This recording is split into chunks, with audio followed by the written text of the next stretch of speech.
Welcome to SportsBeat KC, the Kansas City Star's daily sports podcast. It's Tuesday, November 2nd. I'm Blair Kirchhoff. The Chiefs got a victory on Monday Night Football against the New York Giants, but struggled to do so. Harrison Butker's 34-yard field goal with 1:07 remaining provided the winning points, and the defense sealed it with a pair of sacks on the final drive. But not a thing of beauty, this Chiefs victory. Star columnist Sam Mellinger and Vahe Gregorian, along with beat writer Sam McDowell and Herbie Teope, chatted about the game about 90 minutes after it ended and wondered about all that continues to ail this team.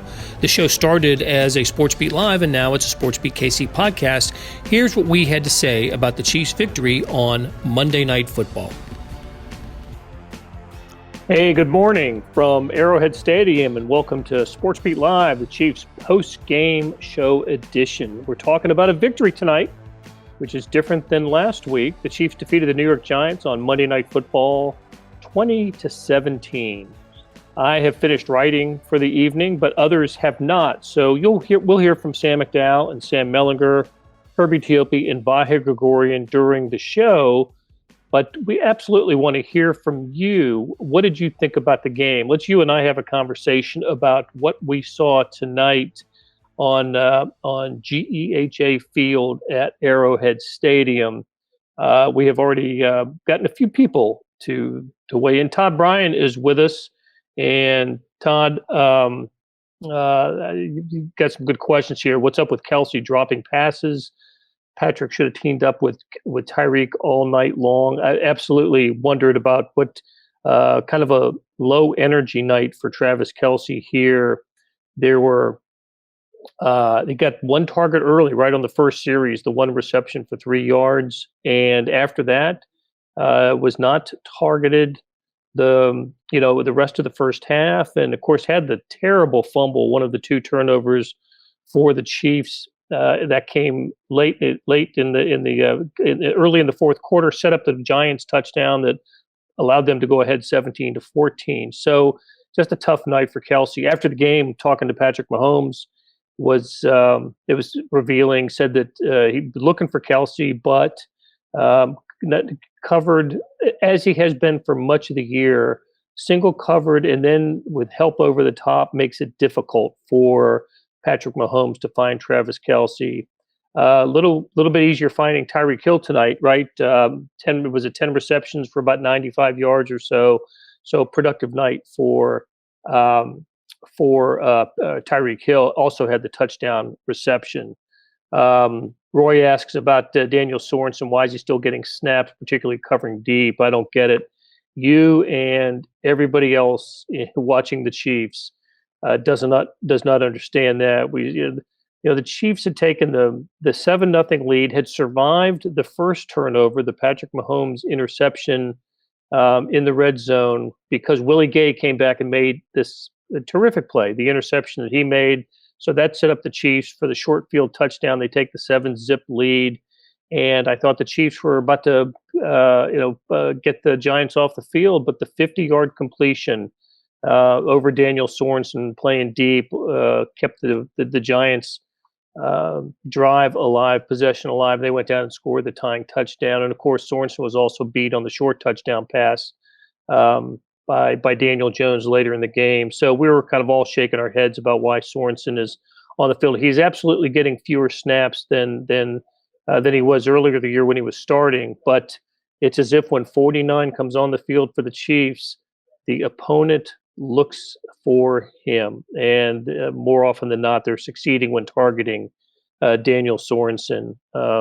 It was a little bit surprising to me that we saw him as much as we did. I'll be interested to see when the snap counts come out tomorrow, just how much Daniel Sorensen played. So in this game tonight, let's just we'll go over a couple things. Look, the Chiefs 17-17 when they get the ball with 4 minutes and 41 seconds remaining, and defense did a good job to force a punt there by the Giants. But I turned to my colleagues and said, if the Chiefs don't come down here and score and win this game, then I think this season could be lost. If they had not played well, they had They could not put away a team that they were a 10.5-point favorite against. And if they were to somehow lose this game, then who knows where the season goes. It doesn't go to the playoffs, and that would have been a shocking development. But they did do that. They did go the length of the field after a difficult start, a holding penalty, and pushed them back right away. But they made some big plays. They got the 24-yard pitch and catch from Mahomes to McCole Hardman. Turns out to be the longest play from scrimmage for the Chiefs tonight, and so they go down to get the field goal, and then the defense. Look, I thought the defense actually had a good game. This is obviously not the Baltimore Ravens they're playing or the Buffalo Bills. It was the New York Giants. But this was the defense ended up having a good game tonight, and they came up big on the last possession. Chris Jones with his first sack since opening day of the season, and then Frank Clark with his first sack of the season on fourth down got the Giants off the field and secured the Chiefs' victory. Sam McDowell's joined us. Hey, Sam. What's going on, Blair? Not much. How's the audio? So you sound good. Okay, cool. So I'm trying to. A lot of people are asking about this game and trying to big picture it a little bit. Listen, it's not a victory that exactly inspires confidence in this team going forward, but it's not a loss either. And I think as we were talking during the game, if they had lost this game, I think we would have thought very differently about the Chiefs the rest of the way. Yeah, I mean, I think I feel differently about them regardless, but I don't think I would have viewed them as a playoff team had they lost this game. One piece of that is this is their easiest game, really their only easy game left on the schedule. The last 9 looked pretty brutal, so I think they would have been too far behind at 3-5, but certainly not a win that instills a lot of confidence. I didn't feel like the post-game press conferences seemed like we talked to guys that were feeling great about a win on Monday Night Football. I didn't feel like this crowd was electric, like a Monday Night Football victory. It's like you mentioned, it's certainly better to win the football game, of course. But I still leave tonight feeling like this team has a lot more problems than solutions tonight. Well, and some of the problems are what we've been seeing throughout the season. That's what's maddening. More worrisome, right? I mean, these are trends. It's not like, they just had an off night. I think maybe even in Tennessee, you could have chalked it up to that was the first time where, it wasn't just the turnovers and penalties that hurt them. They just played a really bad football game in Nashville. But they played a bad football game here in Kansas City tonight too. And stacking those back to back, Andy Reid said tonight that it's a new team. There's some new guys. You've got to give it some time because of that. We're 8 weeks into the season. The old 16-game schedule, this season would be half over. I mean, that's not part of the luxury of the NFL. It's taking some time to get it together. But to your point, Blair, the fact that it's the same things, if you were seeing improvement in these areas from week to week, I think that would be a lot more plausible. But I actually, three of the quarterback's worst 5 quarterback rating games are in the last 23 days. So I think that I do still think that there's more cause for alarm right now than I felt going into a game that they just won. Yeah. So just to clearly identify him, and Sam Mellinger's here. Hey, Sam. 12 penalties for 103 yards and two more turnovers to stack on the pile. That gives him 19 for the season. That is by 4 the most in the NFL, and no team that has I think I saw this graphic. No team that has as many as 12 turnovers has a winning record. The Chiefs with 19 are 4-4 on the season. So it's just same old. And the only thing that has changed is the quality of the opponent, right? The Chiefs are 3-0 against the NFC least, and with the toughest team left on the schedule, Dallas in a few weeks, and they're 1-4 against the AFC. So, Sam, how much confidence did the Chiefs inspire in you tonight? A negative amount. I just look. I thought before the game that the Chiefs could have won this game by 3 touchdowns and not generated any confidence. Just because of the context, what you've been talking about. That 19 turnovers, by the way, they had 16 all last season, so they've already raced past that number. And it's the same problems all the time. And then I thought today, Mahomes wasn't as bad as he was last week, but he wasn't as much better as he should have been. There were inaccurate passes. The offense was never in a rhythm. It was just, it was a mess. I mean, the Giants really should have won this game, but the Giants are a mess as well, right? They had a lot of bad penalties, some problems like that. So it feels like the wrong time to go Packers, Raiders, Cowboys. But here we are, and on a short week. Maybe the level of competition will raise the level of their play. Who knows? It hasn't so far, right? That hasn't happened. I thought a couple of really good observations here. Terrence says Patrick's not playing with the usual level of confidence right now. Offense hasn't corrected the turnover issue, and at this point, I don't know if it will. I agree. I keep waiting for that game where it happens, and of course, we didn't have to wait long tonight. Chiefs lose the toss, get the ball first, drive the length of the field with a lot of nice vertical passing routes, right? Tyreek Hill going sideways instead of up and down, and then it ends with an all too familiar moment.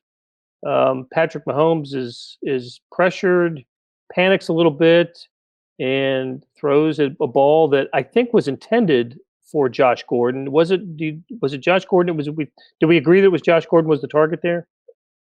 And it bounces in the air and boom, it's intercepted in the end zone. Another red zone turnover for the Chiefs. I saw this graphic after the game. I don't know if I've got the numbers switched, but you'll get the general idea that in Patrick Mahomes' first 3 seasons, he had 4 turnovers. The Chiefs had 4 turnovers in the red zone, and this year they've had 3.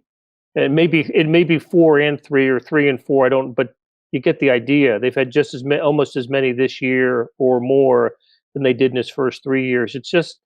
I just kind of wait for something bad to happen to the Chiefs when they get into the red zone. Who's going to fumble? What's going to happen?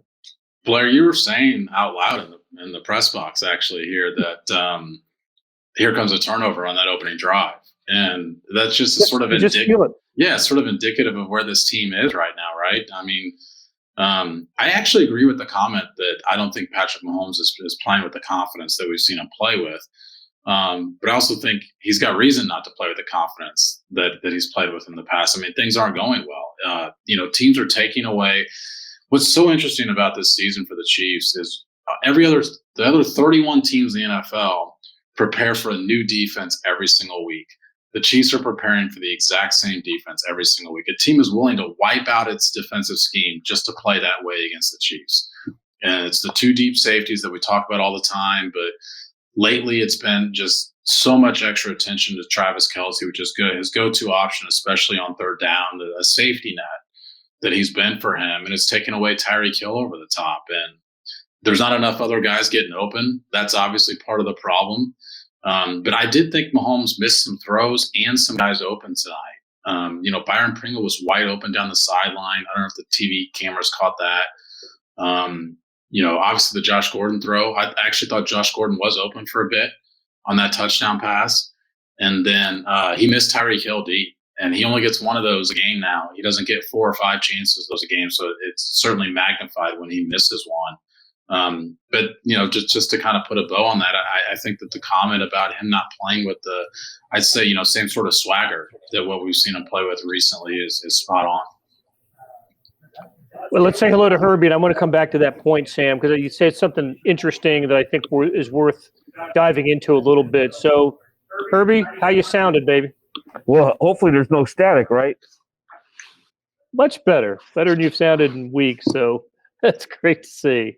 Great to see. Well, let's start with, hey, what did Chiefs come out of this okay health wise? Oh yeah, absolutely. The only one of note would have been Marcus Kemp, but he did come out, as Coach Andy Reid said, he quickly cleared the concussion protocol, so they didn't have any injuries. That's a good thing.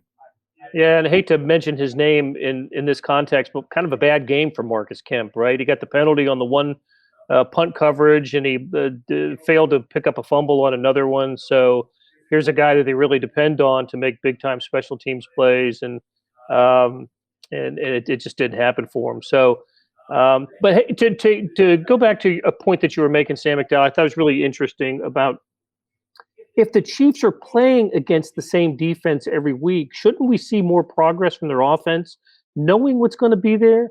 I turned to Herbie early in the game, and I'm saying at least when the ball is snapped, it seems like it's 11 on 9 because two safeties are 20 yards from the line of scrimmage. And at that point, shouldn't you have plenty of options, at your disposal? Yeah, I mean that's the whole idea is that the underneath stuff is what's there. That's what the Chiefs took on that opening drive. I mean, Mahomes was 8 for 8 on the very first drive of the game. It's also why the drive that they decided to go to Derek Gore was so successful because the run is also there a lot.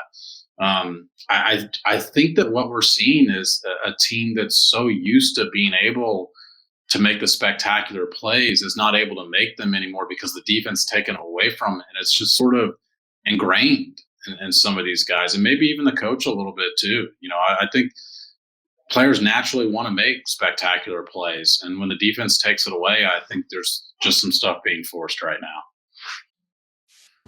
I also keep thinking, I don't know if this was the plan originally when teams started really exaggerating the two high safeties, but I think it's turned into this thing where teams see that the quarterback is really frustrated. And they're building on that, and they think like he's gonna break at some point. He's not gonna just take the underneath stuff, and we can force a mistake and do it that way. I think that's become a real weapon in defending the Chiefs for sure. The other thing, as I watch this offense, become what it's become, I used to think there were times when 3rd and 8, 3rd and 10, 3rd and 12, that was Mahomes' time, right? And now when the Chiefs get a penalty on first down, it's 1st and 20. I'm thinking they're done. Let's hope Tommy Townsend's ready to go. Hope he's going to have a good game because they just can't seem to overcome that with the type of offense that they've been forced to operate out of this season. So it's just it's a level of frustration that I'm reading in the comments from folks, and some are of the mindset that look, they got to win, they got a W. It's they didn't get their butt kicked like they did last week, but I'm kind of fearful. You mentioned the stretch coming up, Sam. It's going to be very difficult for the Chiefs over the next month, really, to stay above, to try to get above 500. Rest of the season. Brutal. I mean, we looked this up during the game, Blair. Their last 9 games are all against teams that are 500 or better right now. McDowell and I were talking about this at halftime. I've been waiting for that aha moment from this Chiefs team, and we've seen it a lot over the last 2 seasons. We have not seen it yet, and it's week 8. And the thing that really discouraged me tonight was anything less than a blowout against a Giants offense that was missing Kenny Golladay and Saquon Barkley, and the Giants gave them a handful. And to me, that's very alarming when you do talk about the upcoming games. I heard Sam as I was walking through the lobby over there, and he had mentioned the Packers game, and that's just going to be a brutal matchup to me. And who'd have thought? I mean, who would have thought in the preseason that we would think about the Packers game or any game on the schedule as a brutal matchup? John asks what do we think the line is for Sunday? The preliminary line is out, and the Chiefs, believe it or not, are a 3-point favorite over the Green Bay Packers, who are 7-1, will have played the previous Thursday versus Monday for the Chiefs. and just went to Arizona and beat the last undefeated team in the NFL. So the Packers are rolling with a 7-1 record coming in here. Hey, it's Blair. We have a special subscription offer for SportsBeat KC listeners, unlimited digital access to the Kansas City Star's award-winning sports coverage. Sign up now for 1 year of Sports Pass for access to all the sports news, features, and columns presented on the kansascity.com site, and it's only $30. That's a 40% savings off our regular rate. Your subscription will automatically renew after the initial term at $50 unless you tell us to cancel. Your subscription helps support the sports coverage of kansascity.com and the Kansas City Star, and that support has never been more important. Please visit kansascity.com/SportsBeatKC offer to get this special offer. And as always, thanks for listening. So, Mel, I usually do ask you after a game what you wrote about. What was the tone and tenor of the column? Unfortunately, and this probably isn't much of a sell for people to click, but the tone and tenor was similar to tones and tenors that I've had before, just because it seems like the same stuff. I mean, I'm trying to focus on the coach a little bit more. I think he's in a really interesting place. I mean, like when the Chiefs were doing this, going from 2-14 to the Super Bowl, Mahomes and Reed got the most credit, right? And I think it's only fair now that it goes the other way. And I think that, look, he's going to be a legend here no matter what, right? The first coach to win the Super Bowl in 50 years and all these things. But, I do think that there's another chapter to be written, and that's going right now. And I think that this was supposed to be a dynasty, and I know that's an unforgiving standard, but that's what they earned and that's what they welcome. That's what they wanted. And gosh, if this goes the way that it looks like, it's going to be, this next chapter is not going to be what anybody expected. Well, and to be done in possibly by a defensive adjustment, right? And not have the ability to adjust back to that, or at least it's taking a long time to adjust back to that, isn't it? Again, you know what you're going to get every week, and it's like Herbie pointed it out. As soon as the Giants defense took the field, they played two center fielders, and they're 20 yards, 25 yards off the ball. And anyway, well, one thing that I think is true, if you talk about the too high for the first 5 years or 6 years, whatever, the Alex Smith years, the Chiefs turned themselves into a contender with an offense that pretty much only did the intermediate stuff, without having two safeties deep. And so it's kind of baffling that now they can't do it. That just it doesn't make any sense. They have coaches and players who have proven they can do it. Why can't they do it? It makes no sense. Yeah, to me, and Sam, weigh in here in a second, but let me just say, you supposedly have an offensive mastermind as a head coach, one of the greatest offensive minds in the history of the game, and something's not taking for this team. And I've noticed with a couple of the comments, the way Andy sounded and looked in the post game, he does seem a little beaten down by the play of his team here. I don't know if you guys agree, but I get it in his voice, and he seemed a little bit relieved, and he didn't have to explain a loss, but also still disturbed by the mistakes that he's seeing on the field. Yeah, Andy's quotes were, he said things aren't as smooth right now as maybe it was then. He did say, but we'll get there. And he also acknowledged later, he said, everything's not beautiful right now, but we're fighting through that. Those I thought were his two most candid comments, because they're his two most accurate comments. This team has to fight and claw to move the chains. And it's so jarring to see, just because of how different it was and how it just seems like a switch flipped about 4 weeks into the season. And I think that they're in a situation where bad luck has turned into bad habits. this, the turnovers were a lot of product of bad luck. And I think that for a while, the quarterback got reluctant. Then the quarterback tried to do too much in Tennessee. I will say the one thing I thought he did better tonight is he stayed in the pocket more tonight. He wasn't scrambling all over the place. The first touchdown to Tyreek Hill was actually a product of him stepping up in the pocket instead of scrambling left to right. And that's why that touchdown is able to happen. So I guess, if you're looking for something positive, I think that's probably it. But it seems like a team that's just lost its way. Still time to get it back. I mean, they're 4-4, but the schedule's brutal. It's got to happen quickly. We know, like Sam said, it's the same coach, it's the same quarterback, it's the same core of the team, which is why we keep comparing them to what they've done the past 3 years. It's just largely the same locker room. Larry asks if we think this team is tough enough to change and run the ball. They did have some success on the ground today, and from an unexpected source in Derek Gore. All of a sudden, in his third NFL game, he gets his first NFL carry and his first NFL touchdown. So a nice moment for Derek Gore, who finished college in 2018, but did not make an NFL debut until the game at Washington a couple weeks ago. And of course, he's playing because of the injury to Clyde Edwards-Helaire. So Frederick asks if we think the health issue could be affecting Andy Reid. I don't think so. I don't think that's it. So people have asked about the Britt Reid situation too, and we talk and have written about that as well. Without hearing it straight from Andy, it's just not. We don't. How should I say?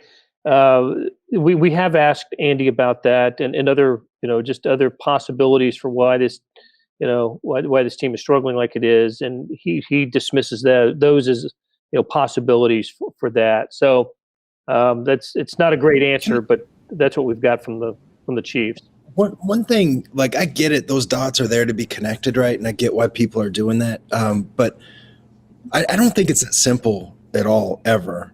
But specifically in this situation, when that what we were just talking about, this man turned around the 2012 Chiefs and turned them into what they've become, and he did that out of one of the lowest moments of his personal and professional life. So he does not have a track record of getting off focus, and it's not natural, that he has this track record, but he's got it. So I just, all that stuff was not why Daniel Sorensen got beat. It's just I think there's a lot more to it. And I think we're all guilty of this, right? We look for simple solutions, but I don't think that's one of them. Okay. All right. So, hey, look, we've kept everybody up late tonight and really appreciate you guys tuning in. A lot of good questions and comments as usual, and wish there was more upbeat stuff to say about the Chiefs. But hey, maybe they'll pull the upset next week and beat the Green Bay Packers, and people will feel differently about this team. Not an upset, Blair. They're the favorite. You're right, as we are reminded. Hey, so Sam McDowell, as the resident odds-making guru, where do you expect the line to be by kickoff? Yeah, that's a great question. I would expect it to be less than the 3 points it is. I did read this week, though, that the Chiefs would only be underdogs against 4 teams on a neutral field. Now, the Packers were one of them. So, Vegas still likes the Chiefs. The people that do that sort of thing still view them as one of the very best teams. Just haven't shown it for 8 weeks now. That's right. Okay, Todd's got him as a 10-point favorite. We'll end on that note. So, Sam Mellinger, Herbie Teope, Sam McDowell, and I'll speak for Vahe Gregorian, who is still writing, and we'll have Vahe on Friday. Please join us Friday, 9:30 in the morning for our pregame SportsBeat Live, when we talk about all things Chiefs and Packers. Beth Welsh, thank you so much for producing tonight, and we will talk to you guys on Friday. That'll do it for today. Thanks to our SportsBeat KC production staff of Beth Welsh, Monty Davis, Jeff Rosen, and Chris Fickett. Tip of the cap to Sam Mellinger, Sam McDowell, Herbie Teope, and Vahe Gregorian for stopping by and talking Chiefs after the game last night. Links to their stories can be found in the show notes and on kansascity.com. So let's talk a moment about the morning sports edition. If you're not seeing it, you're really missing out. On kansascity.com, go to the Stars e-edition. That's a replica of the printed newspaper on your screen that comes with your digital subscription. Now there's an updated sports section produced separately that goes along with it. When you open the e-edition, there's a box in the upper right-hand corner that says All Editions. Click on that, and you can access anywhere from, 15 to 30 to 50 to 60 pages of sports. You also can get it through a link in your email. I do, and it's there by about 6 a.m. every morning. But however you see it, you know what I'm talking about. It's complete coverage of the previous day's sports news, features, statistics, everything. It's fantastic. Okay, hey, thanks for reading the Star and listening to our podcast lineup. You're helping support the best sports and news coverage in Kansas City, and we couldn't produce programs like SportsBeat KC without you. We'll be back on Wednesday with another episode. Hope to see you then.